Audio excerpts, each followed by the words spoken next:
This is a Data Machines Incorporated Data 620, a fully transistorized computer from 1965. And if I push the power on switch here, we get all sorts of really beautiful lights on the front here, but I can't really do a whole lot. If I hit reset, it stops running, and I can do things like clear out a couple of registers here, although that bit appears to be stuck. I can set some bits, but other bits get set while I'm doing things. It's all very strange. So it's clearly unhealthy, but why is it unhealthy?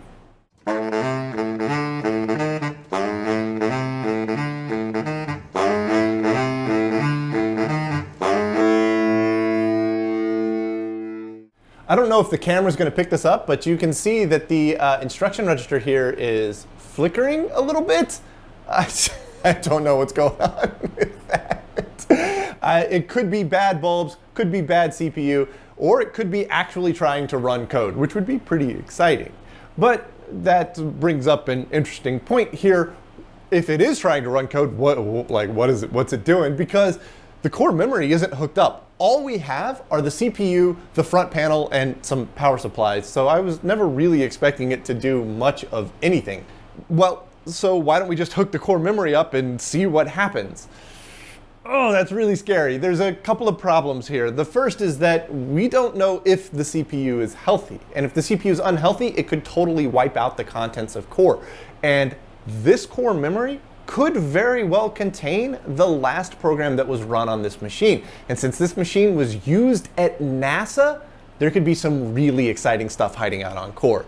Now, I don't want to get your hopes up. NASA's pretty smart. They could have cleared out the core and it could be totally blank and we could be taking all of these precautions for nothing. But if there's even the slightest possibility that there's some NASA software hanging out on here, I have to take the proper steps to make sure that we get that off. Now, ideally, we would dump the core separate of the rest of the Data 620 here, but man, I haven't come up with a good way to do that. However, we can start taking steps towards ensuring that the CPU itself is running in tip-top shape.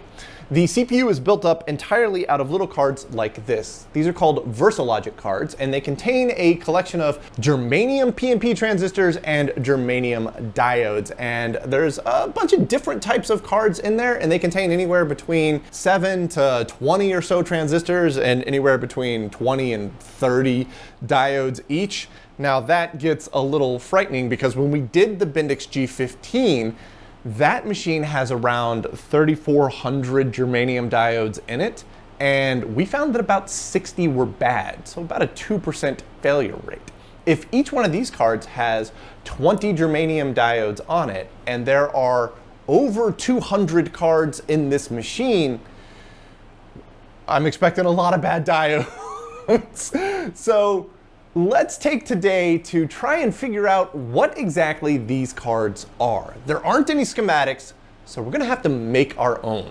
The first order of business is just figuring out what cards go where.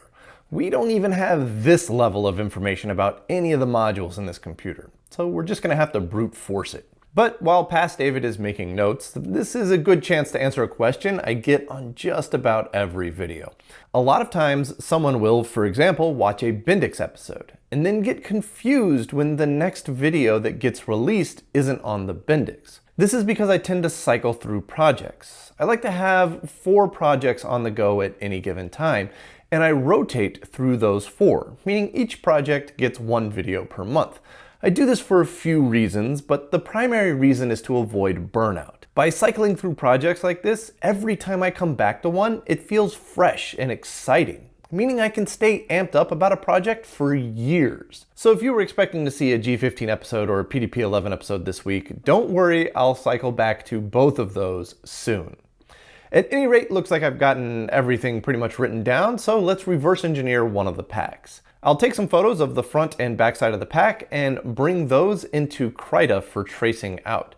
Then I just go back and forth between Krita and KiCad, creating the schematic slowly as I highlight individual traces. Thankfully, these are single-sided PCBs, so they're much easier to reverse engineer like this, especially once you know where the primary voltage rails are, which I was able to figure out by checking the continuity between the card socket and the backplane power distribution.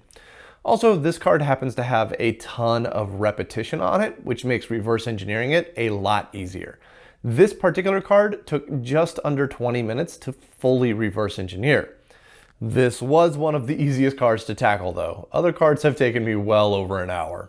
And I've got the full list here, and there's a lot of repeats going on. I believe there's only 20 unique packs in the entire machine. Also, the GA27-1, which is this one here, and the GA112-2, which is this one here, are the two most common packs. These two combined make up about 60 packs out of the total of 215. So I figured let's go ahead and reverse engineer these, get a schematic for them, and try to figure out what exactly is going on them. But in order to understand, make sense of the schematic that we've created from these, we got to kind of understand how PNP based logic works.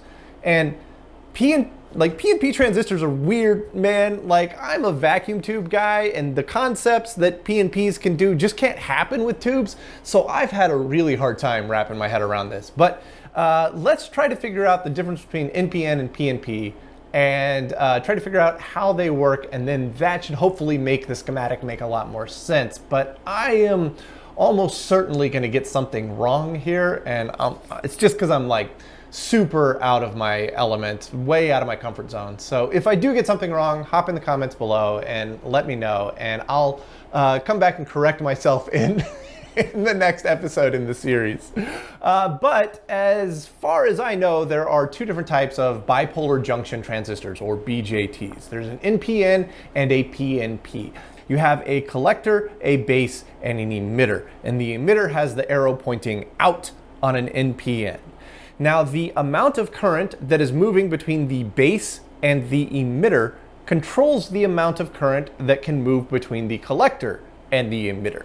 But where a transistor really gets good is that it only takes a tiny amount of current moving between the base and the emitter for a massive amount of current to move between collector and emitter. Now, PNP flips everything on its head. Again, you have a collector, a base, and an emitter, but the emitter has the arrow pointing in on PNP. And so the amount of current that is moving between the emitter and base controls the amount of current that is moving between the emitter and collector. And just like the NPN, it only takes a tiny amount of current moving between the emitter and base to allow a massive amount of current to move between the emitter and collector. This concept of the amount of current moving between emitter to base is going to help us understand the schematics. So we'll start with the GA27-1 here. That's this little guy.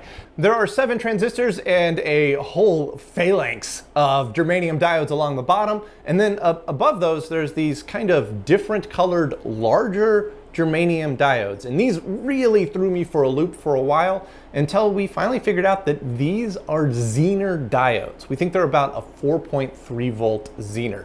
Now, for this machine to be using Zener diodes in 1965 is awesome. I know that Zener diodes were discovered very early and they had been on sale for quite a while, but this is the oldest machine I've come across that uses Zeners en masse. But really, we only need to look at one portion of this because there's a ton of repetition going on.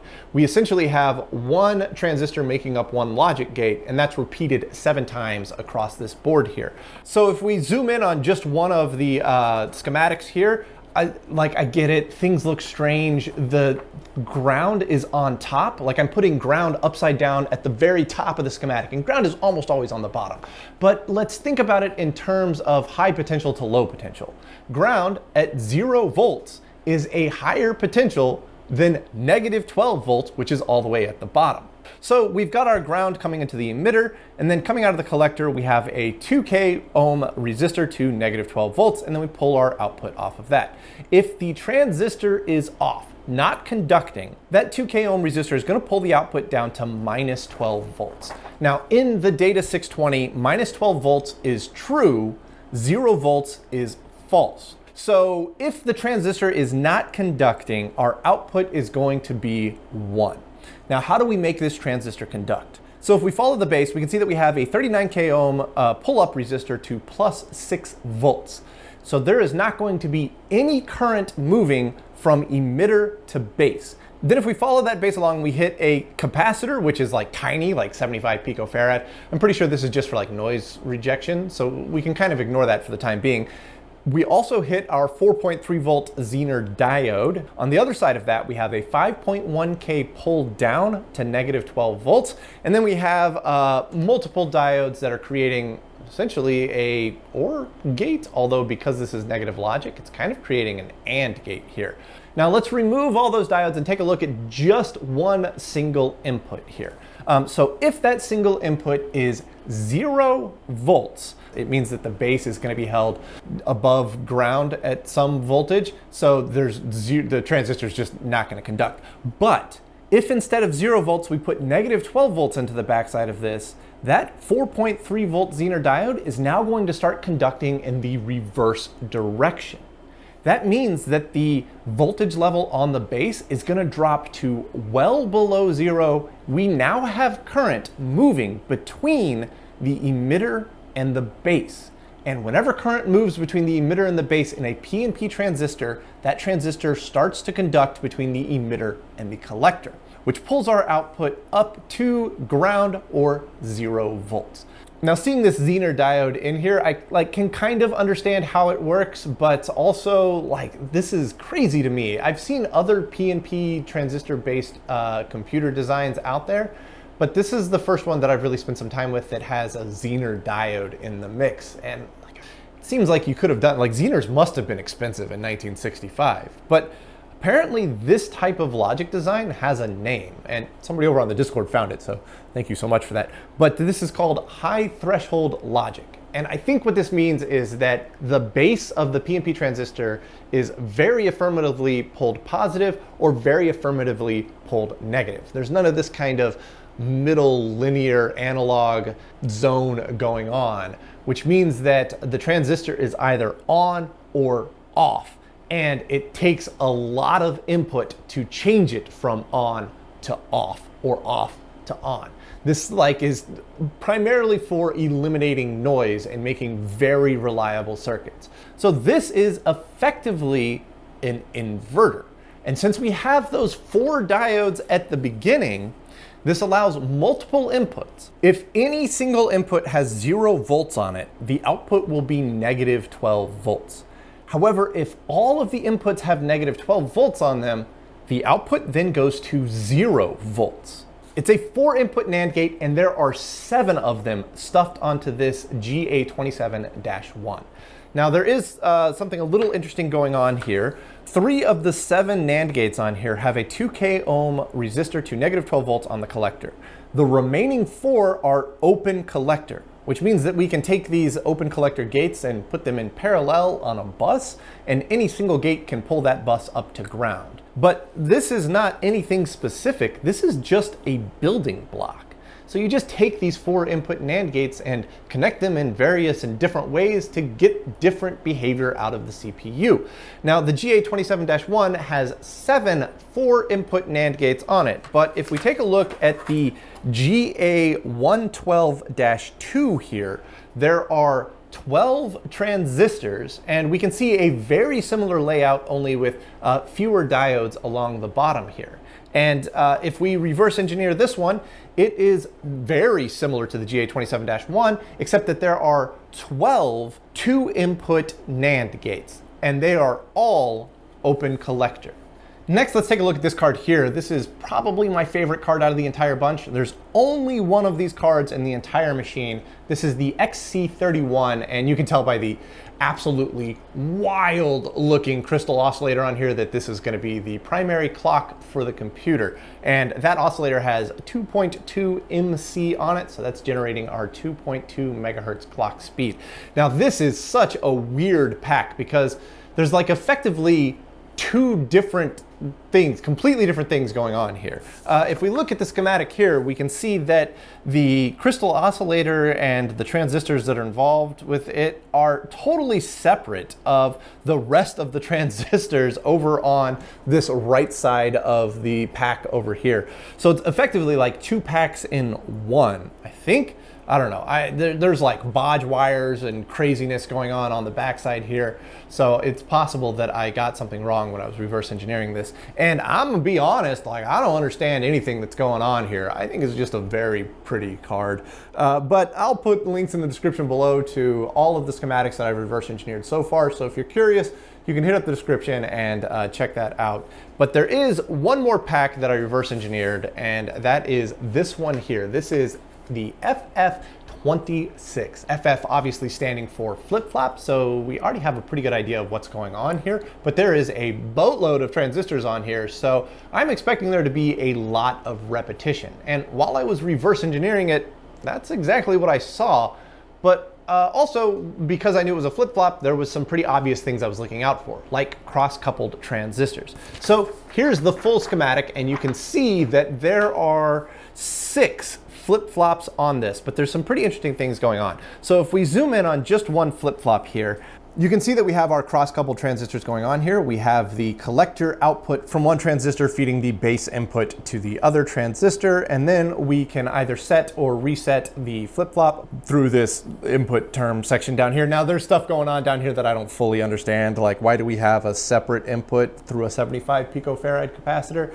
I don't know. These guys are way smarter than me, but this is how it's constructed. However, there is something very interesting going on the left side transistor. We can see that there is a diode with another label that I've marked as Q1 out.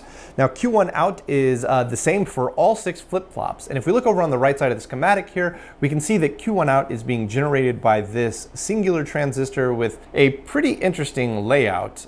Instead of the emitter going to ground like we see everywhere else, the emitter goes through 6 volts with a diode and a little capacitor going on there. I'm not really sure why it does that. Also, the emitter and collector are tied together through a 6.8K ohm. Very strange design to me, but I believe what this is doing is that if you put a input value into J14 here, that will force a value onto Q1 out, which will then reset every single flip-flop to 0. So this is like a global reset for all of our flip-flops, and then we have separate individual set and reset pins for each individual flip-flop. And so that is the FF26. 6 flip-flops stuffed onto this thing. And if we compare this to another flip-flop that I've spent quite a lot of time with, it's a little shocking. This is the Bendix G15, a full-fledged vacuum tube computer from 1956, and it has a very similar construction to the Data 620. It uses a collection of plug-in modules that look like this. This one in particular is a D1 module. It has just a collection of germanium diodes on it and a couple of resistors to generate some building blocks. And this one over here is the one in particular that I was interested in. This is a flip-flop pack. You can see that there are 4 diodes here. I've actually replaced one of the diodes on here. It went bad. This is one of those 60 that went bad. Then there's a whole bunch of resistors, and then 2 dual triode vacuum tubes up here on the top. This collection of components creates 2 flip-flops. Now the flip-flop design is really not all that different from the design on the Data 620, but there are only 2 on this pack. If we compare it in size to the Data 620 pack, very similar size. The 620 pack is a little wider, but not quite as tall once you include the vacuum tubes. However, the 620 pack has 6 flip-flops on it. 2, 6. There are only 9 years separating the Bendix G15 and the Data 620. And look at the level of insanity that is like the evolution here. Like, this is crazy. Like I'm kind of speechless. How cool. But then again, if we think about 9 years between 1965 and 1974, 1974 was when Centurion was starting to build the first CPU for Centurions. We were deep into the 7400 series era. We had big hard drive. Like 9 years was an insane amount of evolution happening in this era of computing. And so it's like, it's really cool to see these 2 packs next to each other because you can see just how rapidly things were evolving. But this level of integration is going to make life very difficult when it comes to troubleshooting such a complex machine, particularly because we don't have any schematics for the backplane wiring here. But if we assume that the backplane wiring is largely correct, we can do a bit of a divide and conquer here, because each one of these cards can be pulled out and tested separately. But that raises the question of how to test them. This particular FF26 here has 33 diodes on it and 13 germanium transistors. And there are like 14 of these things in the entire machine. And that's just this one type of card. Once we start looking at all of those, if I had to test each individual diode by hand, it's just not possible unless we had some really unique diode testing tool like Bendix had for the G15. But as far as I know, nothing like that exists for this machine. So I think what we're gonna have to do is make something. But instead of making something that tests the individual components, because I just don't think that's gonna be possible with the amount of complexity that we have on here, we can potentially make something that tests functionality. So we plug this into a tester, we run a bit of code on that tester that tests whether each individual flip-flop is flipping and flopping. And since we know the schematic and we know the voltage levels, I think we can do that. But the voltage levels being 0 volt for false and minus 12 volts for true is gonna be a bit of a tough one, because we have to come up with some way for each pin to be set between input and output, and for the logic levels to be correct. So I don't know enough about modern microcontrollers to know the best way to go from 5 volt true, 0 volt false to 0 volt false, negative 12 volts true. I don't know. If you have any ideas, leave a comment below. We need to get a universal tester going on for this. So this is my call out to the wild. I want to hear all of your crazy ideas for how to test these packs individually so that we can go through and test them all one by one, plug them back into the CPU, and be reasonably confident that the CPU is in good health. So in the meantime, I have only reverse engineered 4 of these. There are 16 more to go because we have to have the schematics to know how to test them. So I'm gonna get back to work reverse engineering these things, but I wanna thank you all so much for watching, and I hope to see you in the next one.